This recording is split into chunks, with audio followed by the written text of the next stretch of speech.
Presiden Joko Widodo buka suara terkait keinginan putra bungsunya, Kaisang Pangarep, yang ingin terjun ke politik. Jokowi menegaskan tidak mempengaruhi keputusan Kaisang.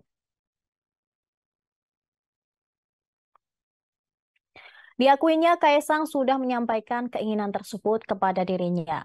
Sebagai seorang ayah, Jokowi mengaku selalu memberikan kebebasan kepada anak-anaknya, termasuk ikut menentukan apa yang menjadi keinginan dan keputusan dari putra bungsunya tersebut.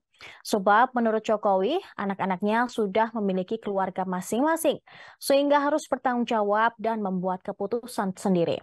Dia menegaskan tidak akan ikut-ikut atau mencampuri keputusan sang anak. Diketahui ketertarikan Kaisang Pangarep untuk terjun ke dunia politik diungkapkan oleh sang kakak, Gibran Rakabuming Raka, kepada media. Momen Kaisang mengungkapkan keinginan tersebut terjadi saat keluarga Presiden Jokowi sedang makan siang di Solo, Jawa Tengah pada Senin lalu. Istri Gibran, Selvi Ananda, dan juga istri Kaisang, Erina Gudono, turut hadir dalam acara tersebut. Gibran mengungkapkan anggota keluarga Jokowi yang hadir dalam momen itu dibuat terkaget-kaget. Wali Kota Solo itu juga menyampaikan Kaisang sejauh kelihatannya masih penjajakan memasuki dunia politik. Tak hanya itu, belakangan Gibran juga membocorkan alasan adiknya masuk ke politik. Gibran menyebut Kaisang ingin menjadi kepala daerah.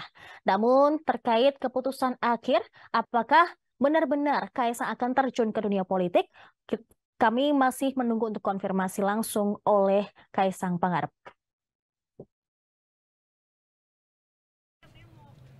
Apa?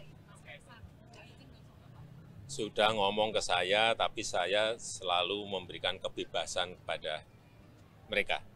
Saya nggak mempengaruhi, saya tidak memutuskan karena mereka sudah punya keluarga sendiri, harus bertanggung jawab, harus bisa memutuskan sendiri, dan saya nggak akan ikut-ikut. Ya. Terima kasih sudah nonton, jangan lupa like, subscribe, dan share ya!